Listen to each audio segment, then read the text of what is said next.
hand. Tell me what you think is driving this new extreme sensorialism. The complete collapse of professionalism in journalism in these mainstream media, not everywhere, because there are some really brave people out there, but in what we call the mainstream is pathetic and very dangerous, because we're deep into a war that is escalating, and we can't even have a decent discussion about what the sources of this war are or how to end it.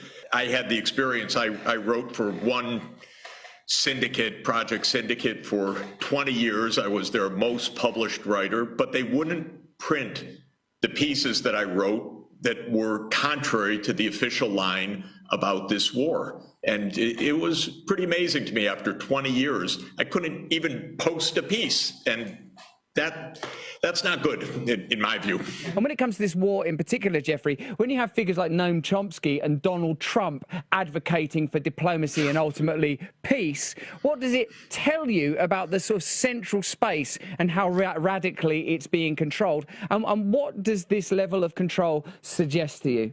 And now we're in a war in Ukraine, and we are in it. This is absolutely a war between the United States and Russia. It's extraordinarily dangerous. We're told every day in the mainstream media, an unprovoked war that started on February 24th, 2022, which is false. There's a history to this. There was a way to avoid this war. Biden didn't choose it, but none of it is properly debated at all. One president I know said, if Russia invades, that's the end of the pipeline. And then when asked, well, what do you mean, Mr. President? He says, we have our ways. And then after the pipeline's blown up, the Secretary of State says this is a tremendous opportunity to wean Europe from Russia. Well, what's the narrative? The narrative is, well, Russia did it. And the newspapers say, well, the U.S. officials say Russia did it. Russia blew up its own pipeline, its own billions of dollars of infrastructure, the pipeline that carries Russian energy to European markets, which was a lot of the point of this, whereas the other side said they were going to do it. So this narrative business.